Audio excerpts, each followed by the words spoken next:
महामंडलेश्वर प्रकाश नंद महाराज जी आज अंडाल एयरपोर्ट पहुंचे। उनके स्वागत के लिए विश्वास डालमिया, सुनीता कयाल और राहुल अग्रवाल उपस्थित थे। उन्होंने महाराज जी का स्वागत फूलों से किया। इसके साथ ही महाराज जी का आशीर्वाद देकर पहले उनको दुर्गापुर के एक होटल में ठहराया गया। इसके उपरांत नीघा होटल में वह भक्तों को दर्शन देंगे। इस बारे में महामंडलेश्वर प्रकाश नंद महाराज जी ने कहा कि बहता पानी और रमता जोग एक जगह नहीं टिकते, इसलिए वह जगह जगह घूमते रहते और सनातन धर्म का प्रचार करने का प्रयास करते। उन्होंने कहा कि यह बड़ी खुशी की बात है कि इस बार के बंगाल विधानसभा चुनाव के उपरांत सनातन धर्म के मानने वाले लोगों को विभिन्न कठिनाइयों का सामना करना पड़ता था, लेकिन अब ऐसा नहीं होगा। उन्होंने कहा कि होगा जहाँ हम बैठे हैं इसकी वो जोर से विकास होगा और विकास की तरफ सब लोग देख रहे हैं। एक साधु संत को अपनी जिंदगी गुजारने का मतलब क्या तरीका होना चाहिए, रिलीजियन या फिर पॉलिटिकल लाइन में आना? नहीं, जब भी समाज की बात हो, राज्य की बात हो, राष्ट्र की बात हो, धर्म की बात हो, तो सत्य और शास्त्र की बात हमेशा संतों को करना चाहिए। ऐसा नहीं कि केवल धर्म की बात करना चाहिए। जब लोग ही नहीं बचेंगे, समाज ही नहीं बचेगा, राष्ट्र ही नहीं बचेगा, तो वहां धर्म कहां बचेगा। इसीलिए राजनीतिक की बात हो तो वहां भी संतों को अपनी बात रखनी चाहिए।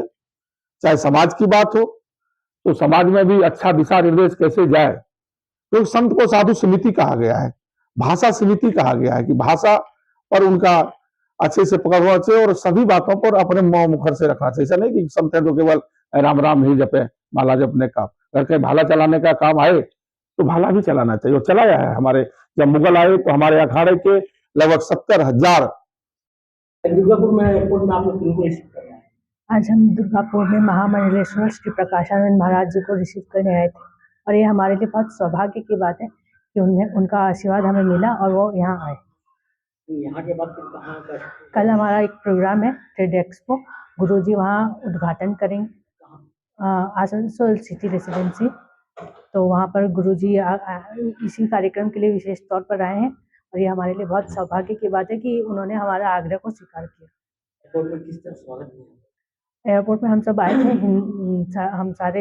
रानीगंज से सम्राट दास की रिपोर्ट, पीवीटीवी न्यूज। रानीगंज में इतने लग्जरी रूम, वो भी इतने कम प्राइस में। सो मैं बात कर रही हूँ रानीगंज के NSD रोड में लोकेटेड होटल अतिथि इन के बारे में। यहाँ पे आपको फैमिली, फ्रेंड्स और कॉर्पोरेट के लिए रूम्स मिल जाएंगे, वो भी सिर्फ 1500 स्टार्टिंग प्राइस में। यहाँ पे आपको super deluxe room, Dulux room, regular room के साथ साथ प्योर वेज रेस्टोरेंट, जहाँ से आप अपने रूम तक टेस्टी फूड ऑर्डर कर सकते हैं। ये होटल हाइजीनिक और क्लीन होने के साथ साथ 27 हेल्पिंग फैसिलिटी भी देती है। High speed wifi, TV with fully AC interior, 24/7 room service, good ambience, clean cupboards, separate geyser facilities, clean washrooms, smoking area. अगर आपका भी प्लान है रानीगंज में स्टे करने के लिए तो आपके लिए ये एक अच्छा ऑप्शन हो सकता है। आप यहाँ पर रूम ऑनलाइन प्लेटफॉर्म मेक माई ट्रिप से भी बुक कर सकते हैं। अगर आप मेरी वीडियो दिखाते हैं तो आपको मिलेगा एक्स्ट्रा 20% ऑफ। अतिथि इन होटल आपको रानीगंज स्टेशन से 5 मिनट वॉकिंग डिस्टेंस पे मिल जाएगा और इन्फॉर्मेशन के लिए आप इन्हें कॉल भी कर सकते हैं। Thank you for watching.